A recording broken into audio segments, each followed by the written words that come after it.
लोग कहते हैं वो 4000 वर्षों तक जिए।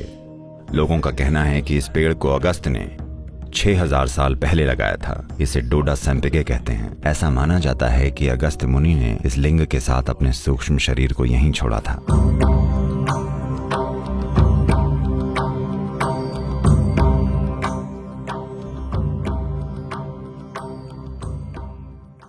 केदारनाथ से लगभग 6 से 7 किलोमीटर दूर कांति सरोवर के तट पर योग विज्ञान की पहली दीक्षा दी गई थी।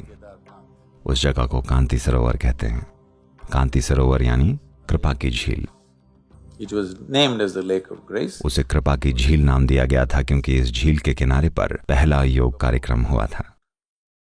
12 से 15 हजार साल पहले जब आदि योगी हिमालय के ऊपरी क्षेत्रों में दिखाई दिए, हजारों लोग वहां इकट्ठा हो गए क्योंकि उनका व्यक्तित्व ही कुछ ऐसा था कि लोग आकर्षित होने लगे और लोग वहीं बैठ गए।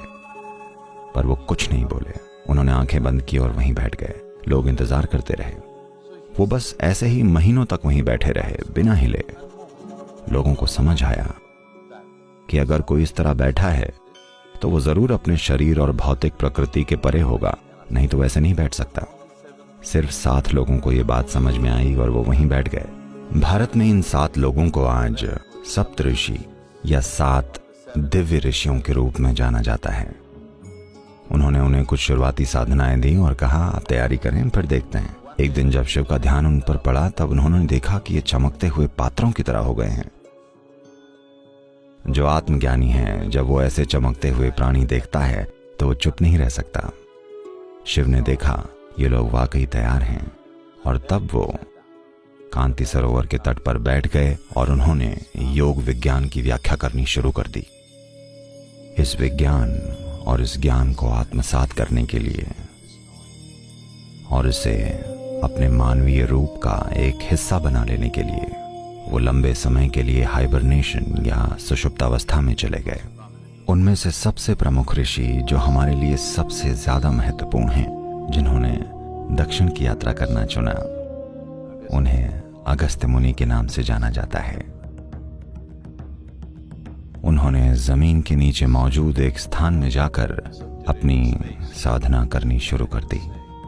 किंवदंतियों का कहना है कि वो हजारों वर्षों तक उस जगह में हाइबरनेशन की स्थिति में रहे और फिर जब वो उससे बाहर आए तो उन्होंने उस ज्ञान को पूरी तरह से अपने और अपने सिस्टम का एक हिस्सा बना लिया था। तार्किक या बुद्धि के स्तर पर नहीं, बल्कि अपने खुद के मानव तंत्र में गूंजने वाली एक प्रक्रिया के रूप में। फिर उन्होंने दक्षिण जाने के अपने मिशन को पूरा करने का फैसला किया और वो 7 ऋषियों में सबसे प्रमुख बन गए क्योंकि उन्होंने भारतीय उपमहाद्वीप के दक्षिणी हिस्से में जबरदस्त जोश के साथ योग विज्ञान को फैलाया। और जितना मैंने सुना है, उन्होंने देश में शायद 700 से अधिक आश्रम स्थापित किए, जिनके अलावा कई दूसरी छोटी जगहें भी हैं, पक्के आश्रम जहां साधना होती थी। और उन्होंने उन स्थानों पर कोई गुरु स्थापित किए ताकि साधनाएं चलती रहें। उन्होंने देश भर में 700 से अधिक आश्रम स्थापित किए ताकि आध्यात्म रोजमर्रा की जिंदगी का एक हिस्सा बन जाए। उनकी समझ की जो गहराई थी और जिस तरीके से उन्होंने अपना काम किया, जिस ऊर्जा और बुद्धिमानी के साथ उन्होंने चीजें संभाली, ये कई मायनों में बड़ा महामानवीय है। कई मायनों में अगस्त्य ऐसे हैं कि आप उन्हें करीब करीब दक्षिण भारतीय रहस्यवाद का जनक कह सकते हैं। अगस्त्य के माध्यम से दक्षिण भारत में योग का एक विशेष रूप सामने आया। लोग कहते हैं कि वो 4000 वर्ष तक जीवित रहे। हमें नहीं पता कि वो 4000 वर्ष जीवित रहे या नहीं, पर निश्चित रूप से वो सामान्य मनुष्यों की तुलना में बहुत ज्यादा समय तक जीवित रहे। अगर आप उनके जीवन में उनके द्वारा किए गए कामों की मात्रा देखें तो ऐसा नहीं लगता कि वो 100 वर्षों में मर गए होंगे। कम से कम वो 400 साल जीवित रहे होंगे, क्योंकि उन्होंने इतने सारे काम किए हैं जिन्हें एक छोटी समय सीमा में करना संभव नहीं है। आज हम जेट विमान से और गाड़ी चलाकर यहां वहां जाते हैं।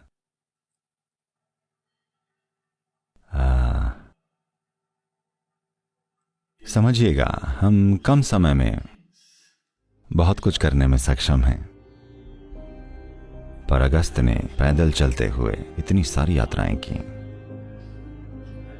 कि किसी के लिए भी सामान्य इंसानी उम्र में इतना सारा काम करना असंभव है। पक्का वो बहुत लंबे समय तक जीवित रहे, शायद 400 साल रहे होंगे, या शायद 4000 साल, या तो लोगों ने एक और जीरो जोड़ दिया होगा। आखिरकार जीरो है। पर उन्होंने अतुलनीय काम किए थे। ये अगस्त मुनि ही थे जिन्होंने कार्तिकेय के क्रोध पर काबू पाया था। कार्तिकेय शिव के पुत्र थे, तो वो बहुत गुस्सा हो गए थे, इसलिए वो अपने पिता से दूर जाना चाहते थे। तो वो बड़े क्रोध में दक्षिण की ओर चल पड़े और वो एक योद्धा बन गए।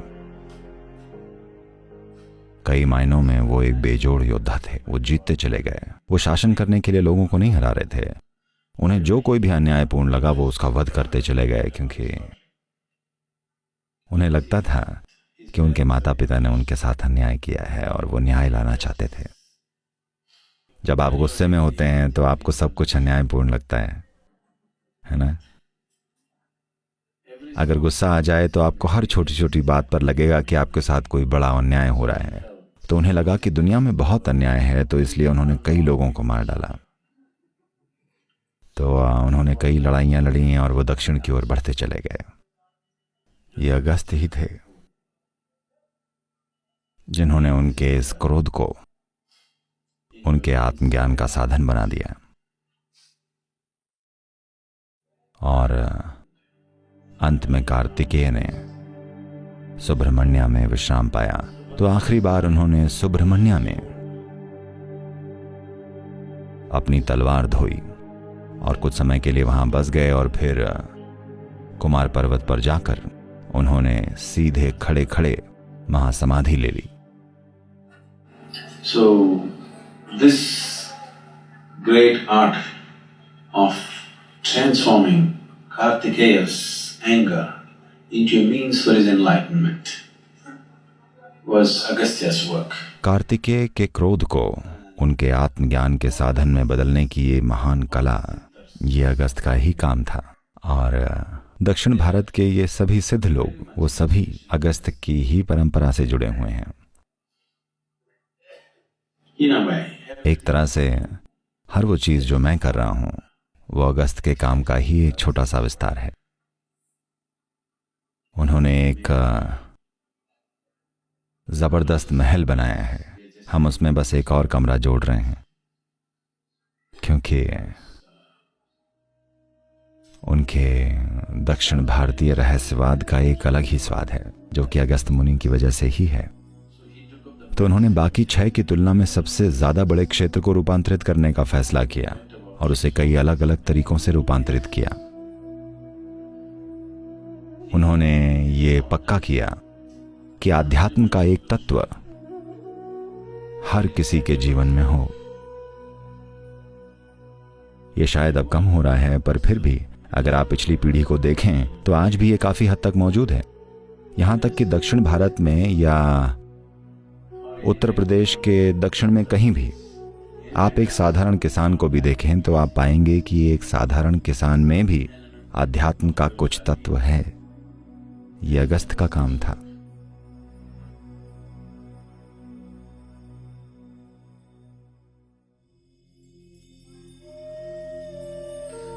This is an area where Agastya Muni walked. Probably he even visited this temple, either himself. ये एक ऐसी जगह है जहां अगस्त मुनि चले थे, शायद वो इस मंदिर में भी गए थे, या तो वो खुद या शायद उनके लोगों में से कोई एक, क्योंकि इस लिंग की प्रकृति अगस्त्य के काम करने के तरीके से मिलती जुलती है। तो या तो वो खुद या उनके जैसे किसी व्यक्ति ने या उनके सिलसिले के किसी व्यक्ति ने इस लिंग की प्राण प्रतिष्ठा की है। ये शुद्ध क्रिया है, यानी 100% ऊर्जा का काम, और कुछ भी नहीं, ना कोई मंत्र ना कोई तंत्र, कुछ भी नहीं। ये 100% ऊर्जा का काम है। मैं भी ऐसा ही हूँ, बस यही एक चीज है जो मैं जानता हूँ। मैं सिर्फ ऊर्जा के आधार पर जीवन को एक आयाम से दूसरे आयाम में रूपांतरित कर सकता हूँ। मैं कोई जप नहीं जानता, मैं कोई अनुष्ठान नहीं जानता, मैं कुछ भी नहीं जानता। बिना किसी अनुष्ठान के समझिए कि ऊर्जा को एक आयाम से दूसरे आयाम में बदलना। आपको पता है गुप्त काशी का क्या मतलब है? गुप्त यानी छुपा हुआ, काशी यानी, आप वाराणसी जानते हैं? आपने वाराणसी के बारे में सुना? काशी सभी पवित्र नगरियों में सबसे पवित्र है और शिक्षा के सबसे प्राचीन नगरों में से एक है। ये एक ऐसा स्थान था जहां एक समय में हजारों आत्मज्ञानी रहते थे। आप जिस भी गली में जाएं, आपको एक प्रबुद्ध व्यक्ति मिल जाता था। तो काशी यानी सबसे पवित्र, तो वो मुख्य काशी है, और केदार के ठीक बाद है गुप्त काशी यानी छुपी हुई काशी। इसके बारे में किसी को पता नहीं चलना चाहिए।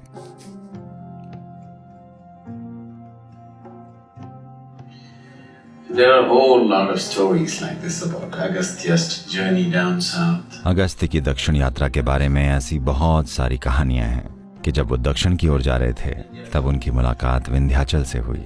विंध्य भारत में एक और पर्वत श्रृंखला है जो हिमालय की तुलना में बहुत पुरानी पर्वत श्रृंखला है। हिमालय भूगर्भीय या जियोलॉजिकल रूप से बहुत ही युवा पर्वत है, तो विंध्याचल और ज्यादा पुराना पर्वत है। ये दुनिया के सबसे पुराने पर्वतों में से एक है। तो सभी पहाड़ों के बीच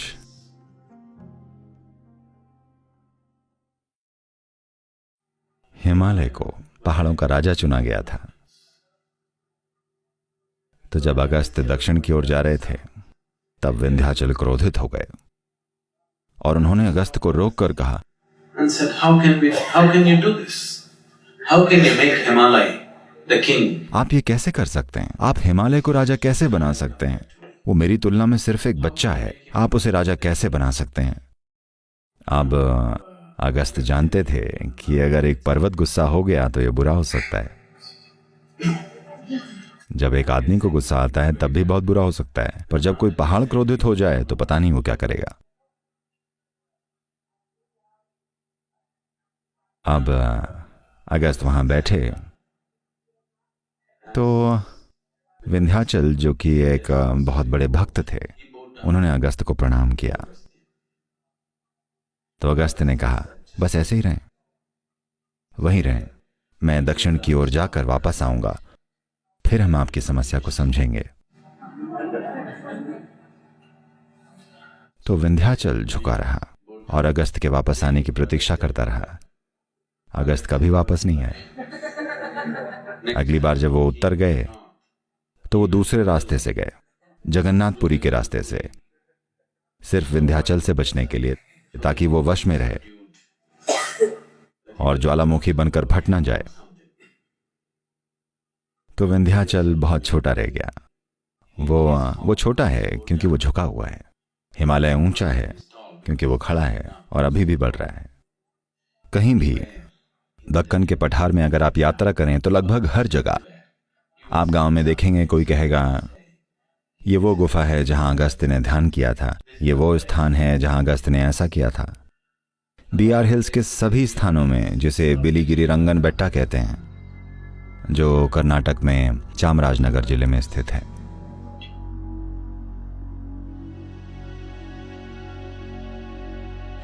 So in Bear Hills there is a place where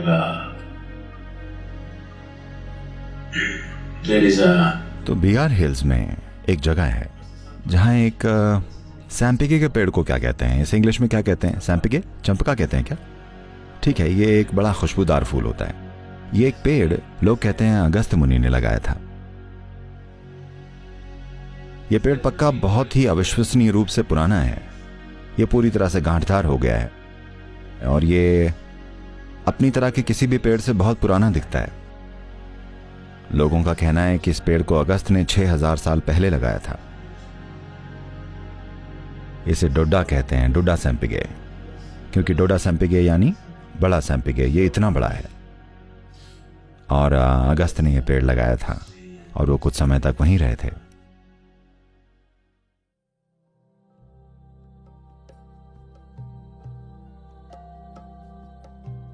Kaveri नदी में एक बीच का बिंदु है, तो उन्होंने बिल्कुल सटीक मध्य बिंदु की पहचान की और अगस्त्य मुनि ने एक लिंग की प्राण प्रतिष्ठा की, जो कि मूल रूप से उन दिनों के किसी पारंपरिक मिश्रण और रेत से बना है। तो ये एक रेत का लिंग है जो आज भी बरकरार है, शारीरिक रूप से ही नहीं, हर तरह से बरकरार। इसे कावेरी की नाभि के रूप में देखा जाता है क्योंकि ये मध्य बिंदु है।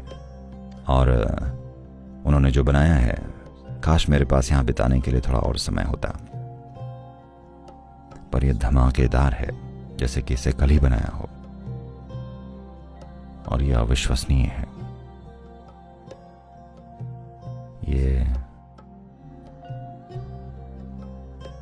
ये हमारा वंश है। ऐसा माना जाता है कि अगस्त्य मुनि ने इस लिंग के पास अपना सूक्ष्म शरीर छोड़ा था और अपने मानसिक शरीर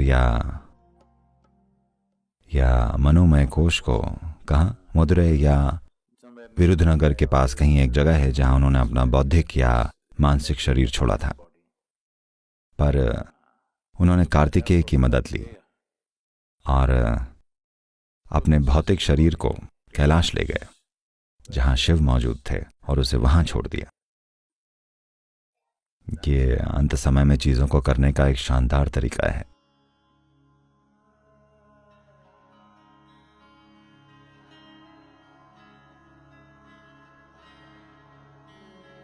कैलाश मेरे लिए एक जबरदस्त आध्यात्मिक पुस्तकालय की तरह है।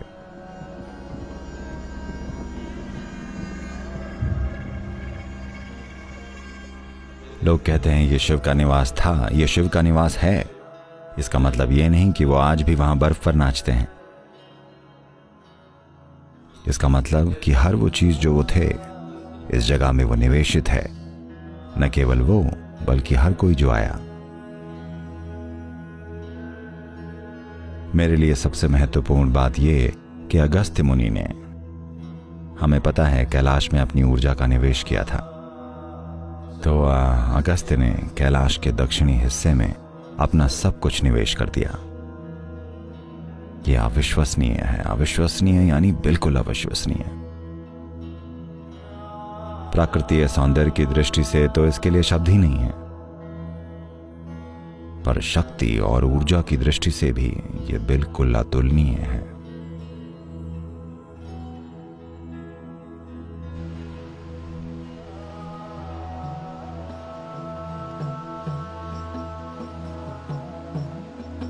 तो अगस्त्य दक्षिणी रहस्यवाद का स्रोत हैं।